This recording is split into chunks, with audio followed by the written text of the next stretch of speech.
दोस्तों नमस्कार। मैं प्रशांत कौशिक संवाद इंडिया मंच पर आप सभी का हार्दिक स्वागत करता हूं, हार्दिक अभिनंदन करता हूं। जैसे आप सभी जानते हैं, देश की राजनीति में तमाम तरह के जो मुद्दे हैं वह लगातार उठ रहे हैं और अपनी जगह भी बना रहे हैं, और तमाम तरह के विवाद भी उन मुद्दों के इर्द गिर्द इकट्ठे हो रहे हैं। ऐसे में जहां संसद में गतिरोध आप सभी ने देखा, बाबा साहब भीमराव अम्बेडकर के सम्मान का मुद्दा एक अलग नया राजनीतिक रूप लेता दिखाई देता। वहीं दूसरी तरफ जो आरएसएस के चीफ हैं मोहन भागवत जी, उनका जो बयान है वह भी काफी कुछ राजनीतिक रूप से अपना असर दिखा रहा है। साथ ही उनका ये कहना है कि कुछ लोग हिंदू नेता बनने की कोशिश कर रहे हैं इन मुद्दों के द्वारा। यह भी किसकी तरफ उनका इशारा है और किसकी राजनीति की तरफ उन्होंने इशारा किया है, इसको लेकर भी सभी अपना अपना एक राजनीतिक रूप से अपना आकलन भी कर रहे हैं। क्या वह यूपी के मुख्यमंत्री की तरफ उनका इशारा है या दूसरे अन्य नेताओं की तरफ उनका इशारा है।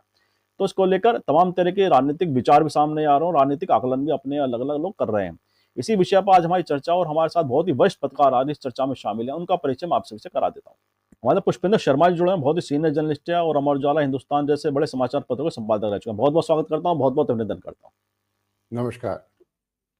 जैसा आप जानते हैं कि इस समय राजनीतिक मुद्दे ऐसे रोज नए नए आ रहे हैं निकल के, जो राजनीतिक चर्चाओं को अपने तरफ केंद्रित भी कर लेते हैं। इस बीच में मोहन भागवत जो आरएसएस के प्रमुख हैं, उनका जो बयान है उसने भी राजनीतिक सुर्खियां खूब बटोरी है। और आप जानते हैं कि मोहन भागवत जो कुछ कहते हैं तो उसका एक राजनीतिक संदेश भी होता है, आरएसएस के अंदर भी और बीजेपी के अंदर भी। तो उसको लेकर आप किस तरह से देखते हैं जो आरएसएस के प्रमुख मोहन भागवत का बयान आया है कि हर मस्जिद के नीचे मंदिर ढूंढना बंद करें, शिवलिंग ढूंढना बंद करें, या हिंदू नेता बनने की जो कोशिश कर रहे हैं उनकी तरफ किसकी तरफ उन्होंने इशारा किया इन सब अपने बयान के द्वारा, क्या लगता है आपको? प्रशांत जी नमस्कार। आपके दर्शकों का भी मैं अभिवादन करता हूं। देखिए, बयान तो रोज आते हैं, राजनीतिक नेताओं के भी आते हैं, पर जब भागवत कुछ कहते हैं तो उसकी उसका उसका अर्थ अलग होता है, क्योंकि वो आरएसएस को लीड करते हैं और आरएसएस ही एक तरह से थिंक टैंक है भारतीय जनता पार्टी के लिए भी। तो अगर वहाँ से कोई बात कही जा रही है तो उसका एक व्यापक असर होता है और व्यापक रूप से उसकी प्रतिक्रियाएं भी देखने को मिलती हैं, जैसे कि अब देखने को मिल रही हैं। और मज़े की बात यह है कि भागवत ने बावजूद विरोध की टिप्पणियों के अपने स्टैंड पर वो कायम रहे हैं। उन्होंने दोबारा उसे दोहरा भी दिया है। उन्होंने कहा कि धर्म को जो भ्रम है उसके बारे में वो भ्रमित हैं और धर्म के सही अर्थ को नहीं समझते हैं, तब ऐसा करते हैं। असल में ये सब चीज़, कोई भी वाक्य बोला जाए, कोई बात बोली जाए, तो उसमें देश काल और परिस्थिति क्या है क्या नहीं है उसका बहुत अंतर उससे पड़ता है। जैसा कि हम देख ही रहे थे, लगातार पहले अयोध्या में राम मंदिर बन गया, काशी में ज्ञानवापी का सर्वे हुआ, मथुरा को भी विवाद में चल रहा है, संभल में विवाद हुआ। ताज़ा विवाद तो संभल का ही है, हालांकि जौनपुर और अजमेर की दरगाह पे भी बातचीत हो रही है, लेकिन ताज़ा जो है वो बदायूं और संभल का है, जहाँ पे अब बावड़ी भी मिल गई है और कल की मंदिर बताया जा रहा है, हरिहर मंदिर बताया जा रहा है। उसको लेके बहुत सी बातें हुई और वहाँ पर दुर्भाग्यपूर्ण तरीके से 5 व्यक्तियों की मौत भी हो गई, चाहे वो जैसे भी हुई। कोई उसे तुर्क और पठानों की राजनीति बताता है, कोई भारतीय जनता पार्टी के उकसावे की कार्यवाही कहता है, कोई कहता है कि वहाँ पे पहले श्री राम के नारे लगे, पहले दिन कुछ नहीं हुआ, दूसरे दिन बड़ी तैयारी के साथ लोग गए थे। तरह तरह की बातें हैं, लेकिन उसके लिए तो आप और मैं निर्णायक नहीं हो सकते। जांच कमेटी अपनी जांच कर रही है और रिपोर्ट सामने आएगी। पर भागवत जी ने जो कहा, ये असल में तो भारतीय परंपरा लगभग ऐसी ही है। जो उन्होंने कहा कि भाई आखिर कब तक मतलब खोदते रहें या बार बार हम और जगह को सोचें, क्योंकि जो एजेंडा भी था वेब का, तो काशी, अयोध्या और मथुरा का था। इसके बाहर का कभी उन्होंने कहा नहीं, वेब ने भी, अगर आपको याद हो। बिल्कुल। तो भागवत जी ने जो कहा उसका भाई सीधी सी बात थी। इकरा हसन, अखिलेश यादव, दिग्विजय सिंह, कांग्रेस के लोग, कम्युनिस्ट, सभी ने उनका बड़ा स्वागत किया। इवन मुस्लिम जो धार्मिक नेता हैं मुस्लिमों के, उन्होंने भी इन बातों की बड़ी तारीफ की, प्रशंसा की। लेकिन जो हमारे बड़े संत हैं रामभद्राचार्य, उन्होंने इसको बिल्कुल गलत बता दिया और खारिज उन्होंने कर दिया इसका विरोध कर उन्होंने। दिया। हाँ, उन्होंने इस बयान को खारिज कर दिया एक तरह से। लेकिन उसके बाद भी कल फिर भागवत जी ने इस बात को दोहराया। महाराष्ट्र में वो एक समारोह में थे, वहाँ उन्होंने भ्रम की बात कह के इस बात को फिर से पुख्ता करने की कोशिश की। हालांकि रामभद्राचार्य के तेवर बहुत तीखे थे, बड़े तल्ख स्वरों में उन्होंने इस बयान की आलोचना की है। अब जहाँ तक बात रही कि वो किसको निशाने पर ले रहे थे कि कौन हिंदू नेता, इनसे क्या हिंदू नेता बन जाएगा, संभवतः वो शायद उत्तर प्रदेश के मुख्यमंत्री योगी आदित्यनाथ के लिए कह रहे हों, पर स्पष्ट नहीं है। पर अगर संकेतों को समझा जाए तो शायद ये उन्हीं के लिए कहा गया हो, ऐसा लगता है। जी, जी, जी, जी। सही कहा हालात रहे ये है संकेतों।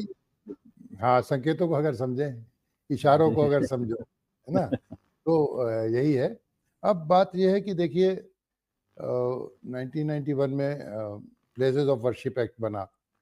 अब उसको लेके भी विवाद है कि साहब उसमें भी संशोधन होना चाहिए, क्योंकि उसमें ये था कि अयोध्या को छोड़ के और बाकी जो भी धार्मिक स्थल हैं, 1947 में जिस स्थिति में थे, उसी स्थिति को माना जाए और इसमें कोई आगे विवाद ना हो, ताकि आगे के विवाद खत्म हो जाए। शायद वो इसलिए किया गया था। पर उसमें भी जब डी.वाई. चंद्रचूड़ ने एक तरह से एक टिप्पणी कर दी और एक जजमेंट दे दिया, और उसमें ये कहा, जब वो चीफ जस्टिस थे, तब उन्होंने ये कह दिया था कि भाई उसका स्वरूप ना बदला जाए, लेकिन सर्वे में क्या परेशानी है। उन्होंने सर्वे की अनुमति दे दी, और ये सर्वे की अनुमति से ही शुरू हुआ ये सारा अभियान। और बहुत सारे मीडिया वाले या यूट्यूबर्स जो मेन स्ट्रीम मीडिया में नहीं है, उन्होंने तो यहाँ तक नारा लगाना शुरू कर दिया, भारत खोदो अभियान, भारत खोदो अभियान। कहाँ तक खुदाई करोगे, क्या क्या मिलेगा, क्या नहीं मिलेगा। और लोगों का ये भी कहना है कि भाई अगर ये खुदाई का सिलसिला इसी तरह जारी रहेगा तो बड़ा दुखद हो जाएगा। तो भागवत जी ने बड़े सही समय पे एक अच्छी बात देश में संतुलन बनाने की, अच्छा माहौल बनाने के लिए, सद्भाव पैदा करने के लिए कहा है। हालांकि भागवत जी पहले ही बहुत से बयान देते रहे हैं, जहाँ उन्होंने कहा था कि सारे हिंदुस्तानियों का डीएनए एक है और हम सब हिंदुस्तानी हैं और सर्वप्रथम हम हिंदू हैं। तो उनका इशारा ये था कि भाई ज़्यादातर लोग जो भारत में अन्य धर्मों में हैं, खासतौर पर इस्लाम में गए, वो कन्वर्टेड हैं। उनको जबरन जो है धर्मांतरण उनका कराया गया था। तो बहुत सी बातें कहते रहे हैं। और लेकिन इस समय जो परिस्थितियाँ चल रही हैं, जो स्थिति आप और हम देख रहे हैं, रोज़ाना किसी मंदिर की बात हो जाती है, तो ऐसे में भागवत जी का ये बयान है तो बड़ा महत्वपूर्ण। अब सब इसे अपनी-अपनी सुविधानुसार इसकी व्याख्या कर रहे हैं और अपनी सुविधानुसार ही इसे पसंद कर रहे हैं या नापसंद कर रहे हैं। बिल्कुल, बिल्कुल ठीक बात है कि सुविधा की जो राजनीति है, वो सब अपने-अपने हिसाब से उसका परिभाषित भी करते हैं उस हिसाब से। लेकिन मोहन भागवत जैसा आपने कहा कि भागवत जी का जो बयान होता है बड़ा महत्वपूर्ण होता है। अब बीजेपी और आरएसएस के अगर हम दृष्टिकोण से बात करें और 2024 के लोकसभा चुनाव के परिणाम के पश्चात तो कुछ बयान ज़्यादा चर्चित रहे हैं। जिस तरह से वह अपने बयान दे रहे हैं, उसको लेकर एक कहीं न कहीं लोगों की प्रतिक्रिया इस तरह से आती है कि वे अपने जो बीजेपी के नेता हैं, उन पे निशाना साध रहे हैं। आखिरकार योगी आदित्यनाथ जी को लेकर कहा जाता है कि वो आरएसएस के बहुत ही पसंदीदा एक नेता हैं। क्योंकि जो आरएसएस का एजेंडा है हिंदुत्व विचारधारा वाला, उसके वह एक तरह से पोस्टर बॉय बन स्पष्ट रूप से दिखाई देते हैं। जो उनका पहनावा या उनकी भाषा है, जो आरएसएस के अनुरूप कहीं न कहीं वह लगती है। लेकिन ये साथ में इस बयान को लेकर भी लोग ये कह रहे हैं कि उनका निशाना योगी आदित्यनाथ की तरफ है, मुख्यमंत्री यूपी के। ऐसा क्यों कहा जा रहा है? इसके पीछे कौन से ऐसे तर्क हैं या दृष्टिकोण हैं जो उनके जो वक्तव्य को सीधा यूपी के मुख्यमंत्री के साथ जोड़ा जा रहा है? इसके पीछे क्या तर्क हैं? क्या लगता है आपको? बात निकलेगी तो फिर दूर तलक जाएगी। देखिए ऐसा है कि अब इसके लिए हमें थोड़ा-सा पीछे तो जाना ही पड़ेगा, और ख़ास तौर पे लोकसभा चुनाव जिसका आपने ज़िक्र किया। लोकसभा चुनाव के समय ये माना गया कि संघ ने बहुत तत्परता से, संघ के कार्यकर्ताओं ने काम नहीं किया, स्वयंसेवकों ने, और उसका कई जगह पे ये नुकसान उठाना पड़ा कि जो भारतीय जनता पार्टी समर्थित वोटर्स थे, वो निकले नहीं घरों से। हालाँकि उसके लिए 400 पार का नारा भी एक बूमरेंग कर रहा था कि समर्थकों को लग रहा था जीत तो जाएँगे, मेरे न वोट ना देने से क्या होता है। दूसरी ओर आरएसएस के लोगों ने भी उतनी मेहनत और परिश्रम नहीं किया जैसा वो अक्सर करते थे। तब भी ये बातें उड़ी थी कि केंद्र सरकार यानी कि आला कमान जो है, उसके साथ संघ के रिश्ते अच्छे नहीं हैं। और जैसा आपने कहा, योगी को तो अ, पसंद करता है संघ, जैसा जाना जाता है, माना ये जाता है कि संघ की सिफारिश पर ही ये मुख्यमंत्री बने थे पहली बार, और आगे भी वो इनके नाम को आगे बढ़ाना चाहते हैं। तो भई ये मतभेद सामने आ ही रहे थे, और इसमें आग में घी का काम किया था जेपी नड्डा के एक इंटरव्यू ने, जो उस समय छपा था, और उसमें कहा गया था कि अब भारतीय जनता पार्टी अपने पैरों पर खड़ी हो गई है और उसे संघ की ज़रूरत नहीं है। है ना? उससे भी लगा था कि भई आपस में मतभेद हैं। तो ये मतभेद कई अवसरों पर आते रहे हैं, दिखाई देते रहे हैं, लेकिन बाद में उनका खंडन हो जाता है या बयान आ जाता है कि नहीं, हम सब साथ-साथ हैं। ये अक्सर होता रहा है। लेकिन ये सभी को मालूम है कि कहीं न कहीं संघ का जो इस समय वर्तमान नेतृत्व है और भारतीय जनता पार्टी का जो वर्तमान नेतृत्व है, उसमें कहीं न कहीं कोई दूरियाँ ज़रूर हैं। उसको लेके कई बार गडकरी जी का नाम चलता है, कई बार दूसरों का नाम चला, और योगी जी तो उनकी खास पसंद है। तो कैसे मान लिया जाए कि भागवत जी जो है योगी जी के लिए कह रहे हैं? अगर कह रहे हैं तो फिर वो निष्कपट और निश्चल निस्वार्थ तरीके से कह रहे हैं, है ना? कि भई कभी तो ये मतभेद खत्म करने पड़ेंगे, कभी तो ये सौहार्द कायम करना पड़ेगा। अगर किसी को असुरक्षित लगने लगे तो वो अच्छा नहीं है। तो उनकी जो भावना है वो शायद निकल कर आ गई, और हो सकता है इस बारे में पहले कोई विचार विमर्श भारतीय जनता पार्टी के साथ ना किया गया हो। हालाँकि भारतीय जनता पार्टी का जो शीर्ष नेतृत्व है, देखिए वो तो कभी भी ऐसे में चुप्पी साध लेते हैं और ऐसे किसी बयान पे कोई टिप्पणी करते नहीं हैं, और एक्स पर भी कोई उनकी कोई टिप्पणी आई हो ऐसा लगता नहीं। तो जो आपकी मतभेदों वाली बात है, उससे इनकार नहीं किया जा सकता। हो सकता है कि उसी की परिणति है ये, जिसके लिए कि जेपी नड्डा ने कह दिया था कि अब हमें संघ की ज़रूरत नहीं है। हालाँकि महाराष्ट्र चुनाव और हरियाणा चुनाव से पहले इनमें आपस में मीटिंगें हुई, विचार-विमर्श हुआ, स्वयंसेवकों की फ़ौज जुटाई गई, लगाई गई, हरियाणा चुनाव में भी, महाराष्ट्र में भी। उन्होंने तन-मन-धन से जुटकर काम भी किया। तो मतभेद होते भी रहते हैं और फिर ये एक भी हो जाते हैं। पर इसमें ऐसा संदेह तो लगता ही है कि कहीं न कहीं विश्वास में नहीं लिया गया और भागवत जी ने अपनी ओर से ये बयान दे दिया। जी, जी, बिल्कुल, बिल्कुल। तो जब भाभा जी के बयान पे कि तमाम तरह की चर्चाएँ भी हैं और साथ ही अगर हम बात करें कि जो बीजेपी शीर्ष नेतृत्व के साथ उनका जो एक कहीं न कहीं ऐसा कहा जाता है कि आपस में समन्वयता की कमी लगातार बढ़ती जा रही है। और जैसे ही आपने जेपी नड्डा जी के बयान का एक तो उदाहरण दिया कि कहा था उन्होंने हमें आरएसएस से कि अब हमें आवश्यकता नहीं है, हमारी पार्टी खुद इतनी बड़ी सक्षम हो गई है। तो ऐसे में मोहन भागवत जानबूझ के कुछ ऐसे बयान दे रहे हैं, जो एक दबाव बीजेपी के शीर्ष नेतृत्व पर लगातार बनाए रखा जाए। जो लोकसभा चुनाव के पश्चात हमने देखा इंद्रेश कुमार जी का बयान, जो आरएसएस के बड़े प्रमुख चेहरे हैं, उनका ये बयान ऐसा आया था सामने। तो तमाम ऐसे बयान लगातार इस सीरीज बन गई है एक तरह की, समय समय पे ऐसे बयान आ रहे हैं। और फिर समन्वयता की जो कमी दिखाई देती है आरएसएस के और बीजेपी के अंदर भी, वो कहा जाता है कि इस बार जो राष्ट्रीय अध्यक्ष का जो चयन है वह भी इसलिए अटक रहा है क्योंकि दोनों पक्षों में सहमति किसी नाम पर नहीं बन रही है। तो मोहन भागवत जानबूझ कैसे बयान दे रहे हैं एक दबाव बनाने के लिए बीजेपी नेतृत्व के ऊपर, क्या लगता है आपको? देखिए, किसी भी बात से इनकार नहीं किया जा सकता और कोई भी बात 100% सही नहीं लगती। है ना प्रशांत जी? देखिए, है क्या कि ये तो सबको मालूम है कि कहीं न कहीं मतभेद चल रहे हैं आरएसएस में और भाजपा के केंद्रीय नेतृत्व के बीच में कोई न कोई डिफरेंस है, कोई कोई अंतर है, कोई मतभेद है जो दोनों को एक साथ नहीं लेके दे रहा। लेकिन इसके पीछे, जैसा मैंने पहले भी कहा, मुझे नहीं लगता कि भागवत जी ने सबसे चर्चा करके कहा हो। ऐसा लगता है कि ये उन्होंने अपनी ओर से कहा, क्योंकि उनके कई वक्तव्य ऐसे थे जो भारतीय जनता पार्टी की विचारधारा से मेल नहीं खाते। पहले भी उन्होंने कई ऐसी बातें कही हैं। अब जो वो जेपी नड्डा के मुँह से निकला था या जो इंद्रेश जी ने कहा, वो बातें भी अब सत्य होती प्रतीत होती हैं कि लगता है भई कहीं न कहीं संघ उस समय अपमानित हुआ और उसके बाद से उन्हें लगा होगा कि भई ये इस एजेंडे को आगे बढ़ा रहे हैं। 2027 से पहले तो ये एजेंडा उन्हें सही नहीं लगा, उन्हें घातक लगा, उन्होंने कह दिया। एक सिंपल थ्योरी तो ये है, और दूसरी थ्योरी वो है जिस पे आप कह रहे हैं कि भई जानबूझ के नीचा दिखाने के लिए या उनकी राह में रोड़े अटकाने के लिए या डायवर्जन के लिए। ये भी हो जाता है ना कि देखो 2 चीज़ें भी हो सकती हैं ना प्रशांत जी। एक घर में 2 भाई होते हैं। आप आरएसएस को और बीजेपी को एक ही घर का, एक ही परिवार के सदस्य मान लीजिए। तो एक भाई होता है जो सब जगह लड़ के आता है, दूसरा जाता है वो उसके लिए उसकी जगह पे सॉरी कह देता है। यानी नरम दल और गरम दल। ये भी हो सकता है कि इसको लेके लीपापोती की जाए या किसी और तरह से इसकी व्याख्या की जाए। ये संभव है आगे चल के।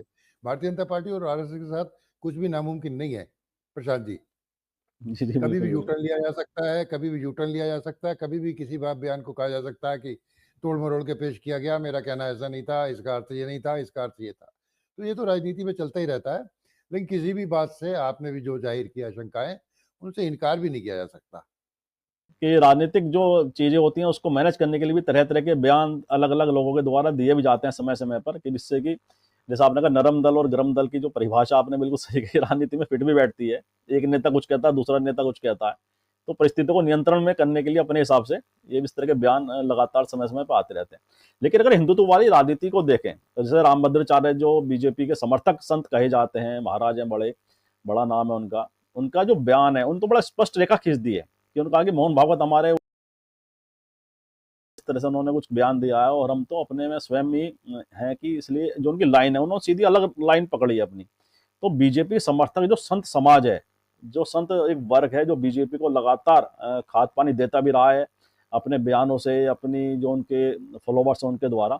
तो ऐसे में क्या कोई एक लाइन ये और मोटी होगी आपस में, जो विरोधाभास की, जो आपस में कुछ विचारों में जो विरोधाभास है वह उसको और मजबूत करेगा आने वाले समय में? क्या लगता है संत समाज, खासतौर से संत समाज के दृष्टिकोण से?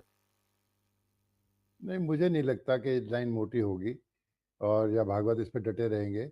ये लोग सुर्खियाँ बदलने में, सुर्खियाँ बटोरने में माहिर हैं बीजेपी वाले। और अब इसके बजाय कोई ऐसा चीज़ आपके सामने आ जाएगी अचानक कि वो सुर्खियाँ बन जाएगी और ये पार्श्व में, बैकग्राउंड में चली जाएंगी चीज़ें, है ना? ये तभी उठेंगी फिर से जब कहीं होगा तो कोई कोट करेगा भागवत जी को, कोई कोट करेगा रामभद्राचार्य जी को, लेकिन धीरे-धीरे इस पे पानी डाल दिया जाएगा। मुझे नहीं लगता कि ये लाइन बहुत मोटी खिंचे। अनलेस अंटिल के भाई मुस्लिम लोग या जो विपक्ष है, वो लोग इन बातों को दोहराते रहे, ये बीजेपी वाले इसे नहीं दोहराएँगे। मुझे ऐसा लगता है। जी, जी, जी। बिल्कुल ठीक कहा आपने, बिल्कुल ठीक कहा। कहीं न कहीं विपक्षी दलों को लेकिन लेकिन उन्हें तो एक अवसर मिल गया है इन बातों को दोहराने का और अपनी राजनीति के लिए माकूल हिसाब से फिट करने का समय-समय पर। अच्छा, इसके साथ ही हम दिल्ली के राज्य की तरफ आते हैं। दिल्ली विधानसभा के चुनाव भी अब लगभग बहुत ही कम समय रह गया उनमें, और सभी राजनीतिक दल उसके लिए अपनी जो लामबंदी है या अपनी जो शतरंज है राजनीतिक रूप से उसको बिसारने में भी लग गए हैं। ऐसे में दिल्ली का चुनाव किस तरफ आपको दिखाई देता है अभी वर्तमान स्थिति में? उसमें अरविंद केजरीवाल जिस तरह से के प्रमुख चेहरे रहे हैं पिछले अगर 10 साल की बात करें दिल्ली की राजनीति के, उन्होंने पूरी दिल्ली की राजनीति को अपने में केंद्रित कर दिया अपनी तरफ ही सारा। आप अब की बार केजरीवाल के सामने कौन सी चुनौती आप ज्यादा प्रमुख रूप से देख रहे हैं, क्योंकि बहुत सारे स्कैंडल उनके साथ जुड़ चुके हैं? अब जो उनका एक चेहरा था, एक साफ सुथरा चेहरा 2014 में जब विधानसभा चुनाव पहली बार लड़े थे, और आज के अरविंद केजरीवाल में कितना बड़ा आप अंतर देख पाते हैं? अरविंद केजरीवाल के अंतर से पहले हमें ये याद रखना होगा कि ये आम आदमी पार्टी का जन्म उस आंदोलन से हुआ था जो लोकपाल के लिए चल रहा था, यानी भ्रष्टाचार के खिलाफ एक लड़ाई थी। और एक वैकल्पिक राजनीति का विकल्प इन्होंने दिया था।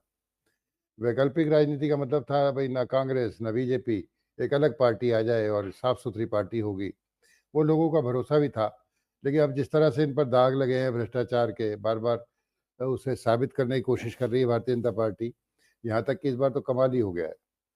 भारतीय जनता पार्टी ने अपना कोई संकल्प पत्र न देके अरविंद केजरीवाल के खिलाफ जो चार्जशीट है वो आरोप पत्र के नाम पे दे दी है। हालांकि उसकी कई जगह आलोचना भी हो रही है। दिल्ली में जिस तरह से भारतीय जनता पार्टी प्रचार कर रही है, तो उसमें दिल्ली की बहुत दुर्दशा दिखाई जा रही है। और लोगों का ये मानना है कि विदेशी मेहमान दिल्ली आते हैं, वो देखेंगे तो उन्हें कैसा लगेगा, क्या जो उचित है प्रचार का तरीका या कुछ और होना चाहिए। तो बहुत सी बातें हैं। अब 2 बार जीतने के बाद तीसरी बार जीतने पर एंटी इनकम्बेंसी भी सामने अरविंद केजरीवाल की आएगी, ऐसा नहीं है। कुछ उनके पुराने साथी छोड़ के भी चले गए हैं, कई लोग जेलों में रह आए, सब आ गए, तो अंतर तो आएगा ही। लेकिन बात दुर्भाग्य की ये है कि एक तरफ मोदी जी कहते हैं भई मुफ्त की रेवड़ियाँ मत बाँटो, फ्रीबीज़ मत बाँटो, लेकिन धीरे-धीरे सभी दल उसी पर आते जा रहे हैं। और ख़ास तौर पर अरविंद केजरीवाल यानी आम आदमी पार्टी तो शायद इसी के भरोसे जी रही है, चाहे वो पंजाब हो या दिल्ली हो। और माना भी यही जाता है कि ऑटो चालक और जो निम्न आय वर्ग के लोग हैं, वो इनके इसीलिए वोटर समर्थित है कि इन्होंने बिजली फ्री करी, पानी फ्री करा, चाहे उसका लॉस कहीं और जाके कैसे ही पड़े। इसी तरह से इस बार भी इन्होंने बड़ी लुभावनी, लोक लुभावन घोषणाएँ कर दी हैं अरविंद केजरीवाल ने, और जो लगता भी नहीं कि संभव है, पर उन्होंने कर दी तो कर दी। अब भारतीय जनता पार्टी उसकी क्या काट लाएगी, कैसे करेगी, ये भी देखना बड़ा दिलचस्प होगा इस बार। और इस बार मुझे लगता है कि अरविंद केजरीवाल के लिए रास्ता उतना आसान नहीं है जैसा 2 बार हो चुका।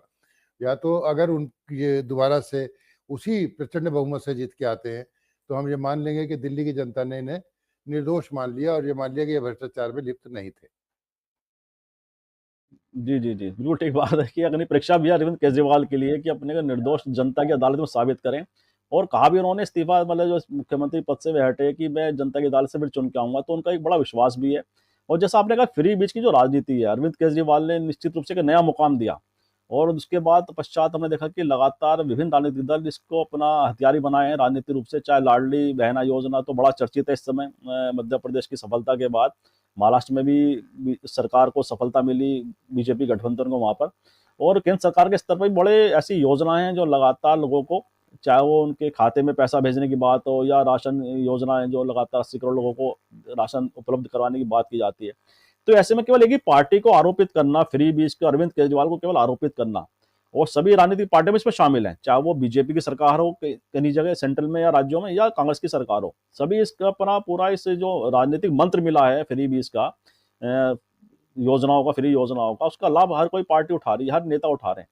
तो इसमें केवल अरविंद केजरीवाल को टारगेट करना कहाँ तक उचित है? नहीं, मैंने तो खुद ही कहा आपसे कि भाई प्रधानमंत्री मोदी पहले मुफ्त रेडियो की बात करते थे, लेकिन हरियाणा हो या महाराष्ट्र हो, उन्होंने भी अपनी बहुत सारी योजनाएं दी, तो कोई भी दल इससे अछूता नहीं है। खाली अरविंद केजरीवाल को ये कहना, बस फर्क ये है क्योंकि अरविंद केजरीवाल एक वैकल्पिक राजनीति का चेहरा है, इसलिए उनसे उम्मीद जरा कम की जाती थी कि इसे करें, लेकिन उसी के सहारे उनकी सरकार दोबारा बनी और उसी को वो गाते हैं, उसी को गुनगुनाते हैं, उसी को गाते हैं। और इस बार उन्होंने और लोक लुभावन घोषणा कर दी। वो जो दलित छात्रों को विदेश पढ़ने के लिए सहायता की बात है, मुझे नहीं लगता वो कैसे संभव हो पाएगी। ये तो हताशा वाला एक तरह से घोषणा लगती है मुझे, कि भाई अब हताश हो रहे, कोई और रास्ता नहीं बचा तो इसी को कह देते हैं। तो ऐसा लगता है मुझे। तो खाली, लेकिन उसके लिए खाली अरविंद केजरीवाल को दोषी नहीं मानता मैं, पर उनसे ज़रा अलग उम्मीदें थी लोगों को कि भाई वैकल्पिक राजनीति करते हैं, तो ये अपने किए गए कामों के बल पे चुनाव में मैदान में उतरेंगे, लेकिन वो फ्रीबीज़ के सहारे ही मैदान में उतर रहे हैं। और मज़े की बात ये है कि जो आप कह रहे हैं कि इस्तीफ़ा मुख्यमंत्री पद की बात है, तो ईडी ने अभी फिर से उन्हें जाँच शुरू कर दी है। और जहाँ भी आप देखिए प्रेस कॉन्फ्रेंस हो रही है, सब हो रही है, तो आतिशी नहीं बोल रही है मुख्यमंत्री, बल्कि अरविंद केजरीवाल ही बोलते नज़र आ रहे हैं। तो इनमें भी वही कल्चर आ गया है जो और पार्टियों में होता था। तो जो वैकल्पिक राजनीति की बात थी, वो लगभग लगभग लगभग खत्म है और लोग इनसे निराश हैं। जी, जी, जी, बिल्कुल। ये बात तो सही, राजनीतिक वैकल्पिक राजनीति की बात है, केवल हो सकता है वो केवल नारेबाजी में या भाषणों में तो सीमित है, लेकिन राजनीतिक खेल में जो उतर जाता है, वो राजनीति की जो पूरी जो शतरंज है, उसके अनुसार ही वह अपनी चालें चलता है, राजनीति के अनुसार ही। ऐसे में अच्छा हेमंत सोरेन की अगर बात करें कि अरविंद केजरीवाल, हेमंत सोरेन 2 मुख्यमंत्री ऐसे थे जिन्हें जेल जाना पड़ा था पिछले अभी अपने कार्यकाल में। तो हेमंत सोरेन को तो राजनीतिक रूप से बड़ा फायदा हुआ। झारखंड विधानसभा चुनाव में हमने देखा कि किस तरह से जनता उनके समर्थन में एकजुट हुई और उन्हें एक बड़ा बहुमत देकर झारखंड में दोबारा से उन्हें पुनः मुख्यमंत्री बना दिया। क्या अरविंद केजरीवाल भी उस तरह से कामयाबी पा सकते हैं दिल्ली के अंदर? क्यों तमाम तरह के इसमें उनके खिलाफ भी प्रचार बहुत है और दिल्ली में बीजेपी बड़ी ताकत लगा रही है, कांग्रेस भी पूरी ताकत से जुटी हुई है कि किस तरह से अपना जो कोर वोट है इसे अरविंद केजरीवाल से वापस ले सके। और जो गठबंधन की बात थी वह भी कहीं ना कहीं अब तो सुनने की स्थिति है, गठबंधन नहीं हो रहा है कांग्रेस और आपके अंदर आज की स्थिति में। तो ऐसे में अरविंद केजरीवाल भी क्या सिंपैथी कुछ पैदा कर सकते हैं दिल्ली की जनता के अंदर अपने लिए, उसका कुछ फायदा ले सकते हैं राजनीतिक तौर पर? क्या लगता है आपको? देखिए, यही देखना दिलचस्प होगा, जो मैंने कहा भी कि अगर प्रचंड बहुमत से जीतते हैं, तो जनता ही न्यायाधीश है, सबसे बड़ी न्यायाधीश तो जज तो वही हैं। अगर वो इतनी क्लीन चिट दे देते तो माना जाएगा, लेकिन मुझे ऐसा लगता नहीं है। और दूसरी बात, हेमंत सोरेन और इनकी तुलना भी उचित नहीं है प्रशांत जी, क्योंकि हेमंत सोरेन के लिए अदालत ने बहुत अच्छी टिप्पणी की थी कि उन्हें बिल्कुल निर्दोष तरीके से फंसाया गया। तो वो तो सिंपैथी लेने में कामयाब रहे, पर क्या ये सिंपैथी लेने में कामयाब रहेंगे, नहीं रहेंगे, इस पे मुझे संदेह है। और आगे के दिनों में बड़ी दिलचस्प लड़ाई होगी। और तो देखते हैं प्रशांत जी, फिर इन मुद्दों पर फिर बात करेंगे। जी, जी, जी। ठीक बात है कि लगातार इन मुद्दों पर चर्चा करते रहेंगे, तो मनीष सिसोदिया को लेकर भी तमाम बातें राजनीतिक गलियारों में, खासतौर से आम आदमी पार्टी के दृष्टिकोण से। तो ऐसे में अरविंद उस आप मनीष सिसोदिया लगातार जिस विधानसभा से लड़ते रहे, इस बार उनकी विधानसभा सीट बदल दी गई है और हाल ही में आए अवध ओझा को सीट उनकी मनीष सिसोदिया की दे दी गई है। तो ऐसे में कुछ आपस में भी संघर्ष है आम आदमी पार्टी के अंदर नंबर 2 की लड़ाई में। जो मनीष सिसोदिया एक निर्विवाद रूप से एक बड़ा चेहरा थे आम आदमी पार्टी का, लगातार आम आदमी पार्टी के प्रमुख चेहरों में वो शामिल रहे हैं। संजय सिंह हो, कुमार विश्वास तो जा चुके हैं छोड़ के, वो भी प्रमुख चेहरा थे कभी। ऐसे मनीष सिसोदिया को भी दूसरी सीट तक स्थानांतरित करना, ये भी कुछ आपस का जो द्वंद्व है इनका आम आदमी पार्टी के अंदर, उसको दर्शाता है या एक स्वाभाविक प्रक्रिया के तहत है सब ये? नहीं, द्वंद्व तो मुझे नहीं लगता प्रशांत जी, हालांकि किसी भी बात को राजनीति में गारंटी से नहीं कहा जा सकता, पर देखिए ये एक रणनीति के तहत है। वहाँ पे क्योंकि प्रवासी और पूर्वांचल के लोग बहुत हैं, तो इसलिए ओझा जी को वहाँ से टिकट दे दिया गया और मनीष जी की कॉन्स्टिट्यूंसी बदली गई, क्योंकि यहाँ से जो उनकी जीतने की मार्जिन था पिछली बार, वो बहुत नैरो था। बहुत थोड़े से मार्जिन से वो जीते थे, कोई बहुत बड़े मार्जिन से नहीं जीते थे। तो आम आदमी पार्टी को सीट खतरे में लग रही थी और इसीलिए उन्हें ओझा को लाके, क्योंकि भाई वो बिहार से बिलोंग करते हैं, तो पूर्वांचल के और दूसरी जगह से जो आए हुए लोग हैं, शायद उनके वोट बटोरने की एक मंशा रही हो। ये मुझे लगता है, तो रणनीतिक लगता है ये फैसला, मुझे ऐसा नहीं लगता कि एक दूसरे को काटने या उसकी बात है, ऐसा नहीं लगता। बाबा साहब भीमराव अम्बेडकर का मुद्दा लगातार गर्म है राजनीति में। ऐसे में दिल्ली विधानसभा चुनाव के अंदर क्या है, इस विषय का कुछ असर दिखाई देगा? यह मतदाताओं की याददाश्त बड़ी छोटी है। अब वो फ्रीबीज की तरफ देखेंगे या अम्बेडकर की तरफ देखेंगे, मुझे नहीं पता। मैं गारंटी से कह भी नहीं सकता। थोड़ा बहुत असर तो उसका होगा, लेकिन अभी तो यही तय नहीं है कि उसका लाभ कौन उठाएगा। भारतीय जनता पार्टी उठाएगी या ये उठाएंगे? अमित शाह के बयान को आम जनता ने सुना है क्या? या जो दलित वोटर्स हैं, जो अम्बेडकर के बिल्कुल अनुयायी हैं, क्या उन्हें बुरा लगा या नहीं लगा? कहीं से ऐसी सूचना तो मिली नहीं। ये जरूर है कि यूपी में पहली बार बहुजन समाज पार्टी बहुत सालों बाद एक प्रदर्शन करने जा रही है। जो चुपचाप बैठे रहते थे, अभी तक कोई प्रदर्शन नहीं करते थे। तो देखना होगा, दिलचस्प होगा देखना क्या इसका असर पड़ता है, क्या प्रभाव पड़ता है। तो आगे के लिए भी उससे रणनीति तय हो जाएगी। जी, ठीक कहा आपने कि आगे आने वाला समय बताएगा कि किस तरह के कौन से मुद्दे हावी होते हैं और जनता के मन को कौन से मुद्दे अपनी तरफ से प्रभावित करते हैं। ये सब आने वाले समय में पता चलेगा। और इन्हीं बातों के साथ आज की चर्चा को विराम भी देते हैं। और मैं आपका बहुत बहुत आभार धन्यवाद व्यक्त करता हूँ कि आपने हमारे दर्शकों के लिए बहुत ही अच्छी चर्चा प्रस्तुत की। बहुत बहुत धन्यवाद आपका। और मैं आप सबसे भी आग्रह करता हूँ कि वीडियो लाइक करें, शेयर करें, कमेंट करें। साथ ही संवाद इंडिया चैनल को सब्सक्राइब करें, बेल आइकन जरूर दबाएं, जिससे संवाद इंडिया के अपडेट आपको समय से मिलते रहे। आप सभी का बहुत बहुत धन्यवाद, बहुत बहुत अभिवादन।